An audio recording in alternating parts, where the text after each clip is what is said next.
Taekwon everyone. Today we are going to be analyzing if sine wave can add power into every technique in Taekwondo. Sine wave is often misunderstood and people will often refer to it as a down-up-down motion, comparing it to the mathematical curve in trigonometry. A more worldly way to explain sine wave is a three-step phase that involves relaxing the body, winding up for a technique, and then accelerating and tensing the muscles on impact. Explaining it this way shows how it applies to most sports and physical activities. When you relax the body in the first phase, it should result in a bend in the knees, which will bring your body lower. In the second phase, when you begin to wind up your technique, the knees naturally begin to regain tension when mobilizing your mass and therefore your body rises. When you begin to accelerate your technique, the body should naturally drop again to stabilize your center of gravity so you do not lose balance when your technique is executed. Can sine wave generate power into every technique in Taekwondo? Let's get the obvious out of the way first. If you perform a walking stance punch and a correct sine wave motion, it can assist you in transferring your body mass into the punch because both the punch and the body are moving in the same direction, and therefore your body is reinforcing your punch. The same thing can be said for stepping into a walking stance low forearm block. Both the block and body are moving in the same direction, and therefore your arm is reinforced by your body mass. What about a knife hand strike? In this instance, it is your hip torque which is helping put more body mass behind your technique.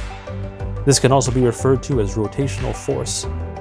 Sine wave here can assist your technique by helping you maintain a good center of gravity and keeping balance, but in terms of generating more power, I would say this is inaccurate. The down-up-down motion does not redirect your body mass in rotational force because the trajectory of the technique being thrown is perpendicular to the sine wave motion.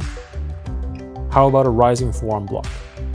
Here you only have the force from the acceleration of your arm going upward.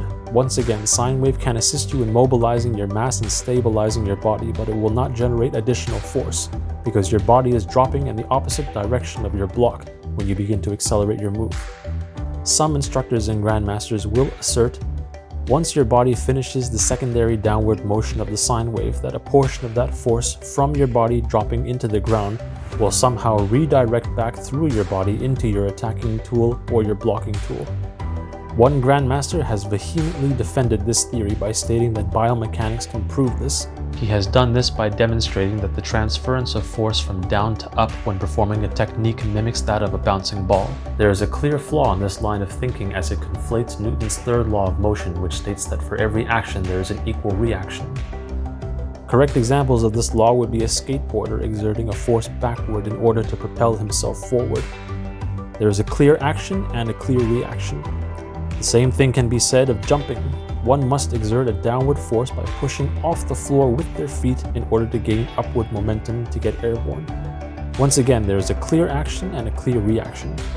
In the case of a rising block, the body is dropping as the block is rising simultaneously. Therefore, the rising block is not a reaction of the body dropping into the stance because they are being performed at the same time. People have also tried to defend this by using the example of the snatch and weightlifting, asserting that people drop their body at the same time they extend their arms upward to get more power into their arms.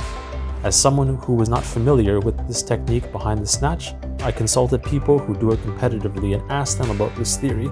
Their responses were unanimous. They said they are not lifting upwards when they drop their bodies. They are trying to get underneath the bar and extend their arms quickly to catch the bar from falling. Then they stand up from a squatted position to lift the bar higher using their leg muscles instead of their arms. They said if someone does this drop accurately, then the bar should remain level as the body drops to the floor. So we conclude from this that the downward drop is not exerting an upward force. It is merely used to get the body into the proper position for the final lift. Can sine wave be performed in a kick? General Choi at several international instructor courses says you cannot perform sine wave in a kick. I have also attended international instructor courses from 2 different ITF groups where the technical committee said the same thing, because you cannot drop your body mass when completing a kick. You can only drop it after when lowering your leg into the next move. To conclude, sine wave can add power in hand techniques where your body momentum is moving in the same direction as the strike or block, thereby reinforcing it with the rest of your body. It can help maximize power for other hand techniques by smoothly transitioning your body mass from stance to stance and keeping your center of gravity as to not lose balance. However, it will not add additional power if your body mass is moving in a different direction from the trajectory of your technique in the case of a rising block. It cannot be applied to kicks because you cannot finish the sine wave motion at the completion of your kick. For a more detailed explanation, you can find Grandmaster Donato Nardizzi's 7-part series on YouTube.